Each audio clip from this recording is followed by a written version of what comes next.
Hey everybody, it's time for another Rahdo Rules Run Through with Ryan, and today we've got Rolling Heights. Ryan, let's roll. Thanks, Rahdo.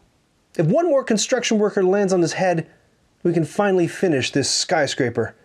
Hi, it's Ryan from Knights Around a Table. Here's how you play Rolling Heights. You and your friends play rival contractors in the 1920s who are competing to complete construction projects for wealthy real estate moguls. You'll roll your staff member meeples like dice to gain construction materials that let you complete the patterns on the buildings you buy, which will earn you more meeples, points, and money to start new construction projects. When all the cubes of a certain color run out, that triggers the end of the game. You finish up the round and then play one final round before scoring private and public goals. Whoever's earned the most points wins. Rolling Heights is a deck builder at heart, except instead of a deck of cards, you have a handful of meeples. 2 brown carpenters and 2 navy gray construction workers. And you'll use those meeples to complete buildings, which often earns you more and different meeples. Everyone starts with a single level 1 building plan somewhere on the map. The cost to complete a project is on the tile, and along the side because these spaces get covered up and you can't see them. So to complete this housing project, you need to add 3 wood cubes to it. Then you cap it off with your color and earn 1 point. And either an architect or a riveter meeple. It's your choice. In order to get the construction cubes you need to finish your buildings, you have to roll your meeples into your box, and you get different stuff depending on how they land. Let's roll! The 3 ways for a meeple to land are flat on its back, standing straight up, or some weird head or handstand like this. A worker who lands like this is exhausted. This meeple is working hard, and these ones are working steady. Although I'm not sure I'd say that a carpenter doing a headstand is all that steady. You'll get the most benefit from workers who are working hard. If one worker lands on top of another one, well, that roll counts. But if someone ends up hung in a weird way and you can't figure out if it's ready to work or not, re-roll that worker. So you roll up to 10 meeples into your box. You only start the game with 4, so roll all 4. Later, if you have more than 10 to choose from, you pick 10 and roll those. They're considered your active meeples for this turn. You pluck out any meeples who are working hard or working steady.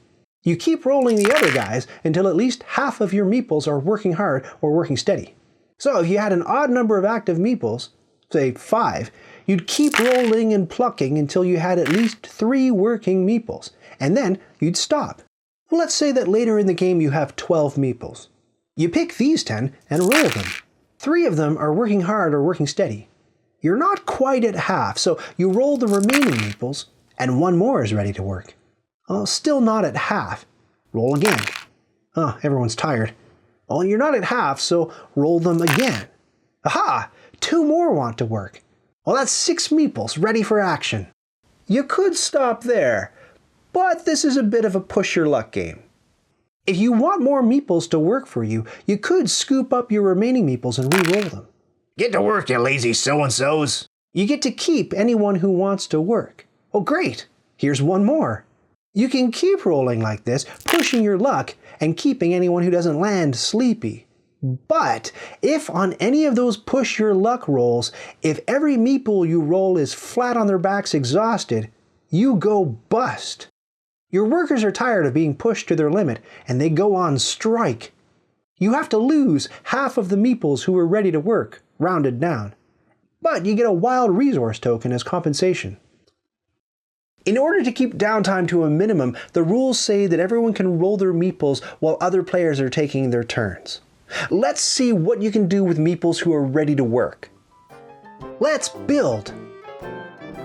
Once you've sorted out who's working and who's sleeping on the job, you get to put your meeples to work. There are 4 different construction materials in the game: wood, concrete, glass, and steel. If you have a meeple whose color matches one of those materials, you get 2 of those cubes for a hardworking meeple, or 1 cube for a steadily working breakdancing meeple. There are 5 other colors of meeples you can hire, and we'll talk about what they do a little later. All of the construction cubes you earn on your turn are use it or lose it. You can put them on matching spots on any construction site you own to start completing the building. If you finish it, you cap it off and collect the reward. You might earn points, or extra meeples to roll on your next turn, or even certain perks depending on where this building is in relation to other adjacent buildings of certain types. You can always trade 2 cubes of any color for a glass, wood, or concrete cube, or 3 cubes of any color for a more premium steel cube, as often as you like. Once per turn, you can also buy a new building plan. The available plans are in 2 rows on either side of the board. The level 1 plans are here, and the fancier level 2 plans are here. The cost of each plan is next to the tile, so this one costs 2 of any type of cube, for example. You take the plan and put it somewhere on the board, and then add one of your ownership markers to it. You can place the building site on any unoccupied land space, but for every space between the new tile and your closest existing project tile, you have to pay 1 cube. So place here, and you need to pay 0 extra cubes, 1 extra cube, 2 extra cubes. And you have to be able to pay the number of cubes that that plot of land demands. If you can't afford to buy a certain tile and place it, you're not allowed to buy that tile. And you can't save tiles off the map for future turns. Some of the spaces on the board reward you for laying down certain types of building plans. So if you place a housing development or a park on this space, you immediately earn 1 point. If you buy a tile from the level 1 market or the level 2 market, and it's not one of these 2 end tiles, you sweeten those 2 tiles with 1 wild token apiece. These tokens can really pile up. Whichever player buys these plans gets to keep any tokens that have accrued on them. Once you've used all of the working meeples you've found a use for, and optionally bought a new building plan, in any order you like, you return all your leftover cubes to the supply, kick all your workers back to your pool, and if you bought a building plan, you slide the tiles toward the end to close the gap, and deal out a new tile to fill the hole.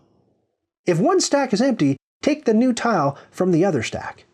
Then it's the next player's turn, going clockwise around the table. Let's hire. Now we know enough about the game to find out what the rest of the meeples do. The green meeples are public servants. A steadily working green meeple gets you an invigoration point, while a hard-working green meeple gets you 2 invigoration points. Those points let you upgrade a meeple to the next level of workplace readiness. So, with 1 point, you can turn an exhausted meeple into a steadily working meeple, or a steadily working meeple into a hard-working meeple. With 2 points, you can upgrade 2 meeples once each, or rouse an exhausted meeple into a hard-working meeple. What's going on here thematically? Is it coffee? It must be coffee. A green worker can't invigorate another green worker. You can't invigorate anyone who wasn't in the original batch of up to 10 active workers you rolled on this turn. And you can't expend a working meeple and then use a green worker's power to make that worker work again. It's just coffee, not time travel. A steadily working yellow politician meeple earns you 1 point, while a hard-working politician gets you 2 points. A pink executive meeple gets you either 2 or 4 spending points. Spending points are an ephemeral currency that you can use in place of physical cubes anywhere in the game, except for constructing buildings. So instead of blowing cubes to buy a building plan for the market, you can use spending points. Rather than paying 3 cubes to buy this building plan, you can use 3 spending points if your pink executive meeple is working hard, or 2 spending points and any cube if your executive is merely working steady.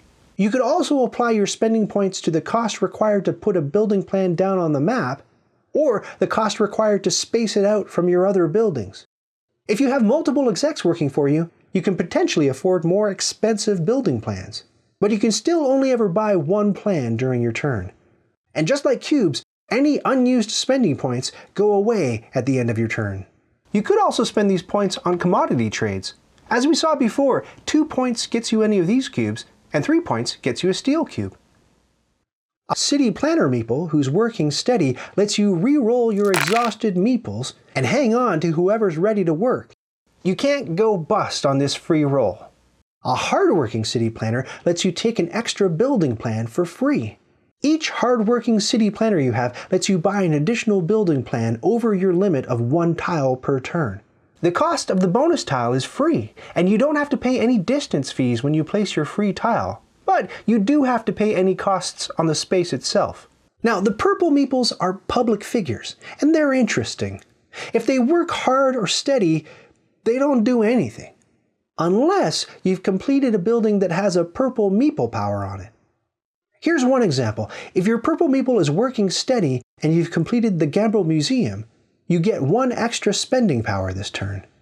If your purple meeple is working hard, you score 1 point for each empty space that's adjacent to the museum, including water. So here, you get 3 points. Here's another example. If you've completed the City Tribune and you have a steadily working purple public figure, you get 1 point. If you have one who's working hard, you get to double the points from your yellow politicians this turn.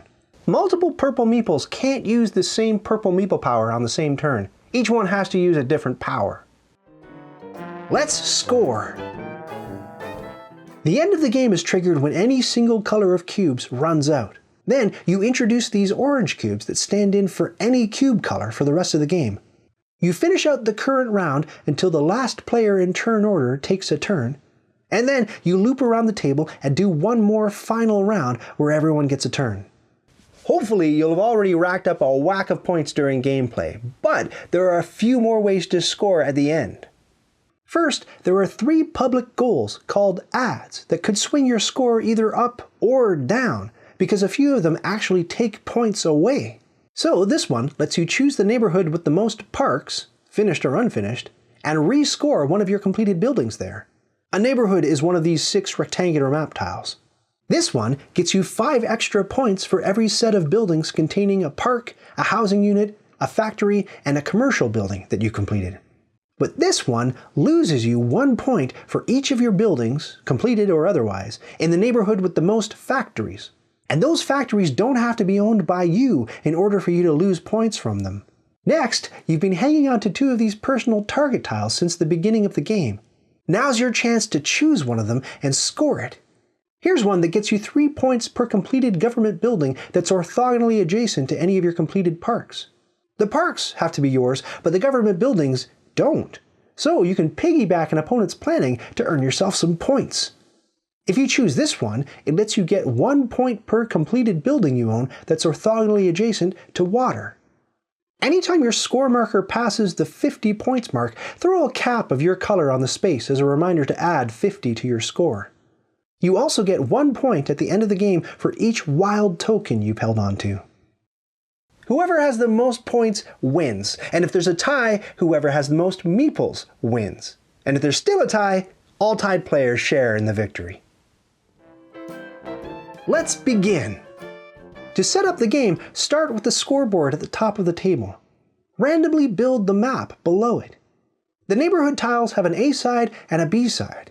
In a 2-player game, you use all the A sides. With 3 players, use 4 A's and 2 B's.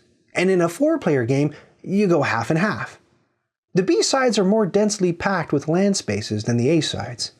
Then you build the level 1 and level 2 market strips on either side of the board.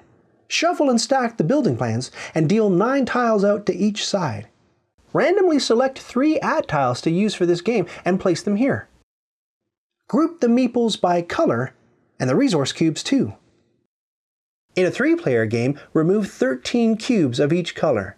And in a 2-player game, remove a per color total of 25. Stack the wild tokens nearby.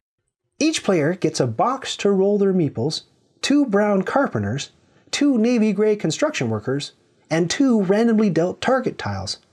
Take all the ownership caps in your player color. Put your player cube on 0 points. Choose who goes first at random. That player gets the start player village person. Beginning with the last player in turn order and going counterclockwise, everyone gets to take a single building plan from anywhere along the level 1 row and place it anywhere on the map.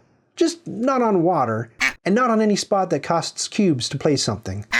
Mark the plan with your building marker as usual. Then, the next player in reverse turn order gets to pick and place a level 1 plan, but each player has to be a minimum of 2 orthogonal spaces away from everyone else. If you place a tile and it matches the zoning parameters on the space you chose, you get those bonus points immediately. Once everyone has placed, you slide the tiles down, fill up the row, and start rolling. And now you're ready to play Rolling Heights. Thanks, Ryan. I think we've got it. And if you folks would like to learn a little bit more about this game, you can follow the links that are on the screen right now or down in the show notes in 5, 4, 3, 2, 1.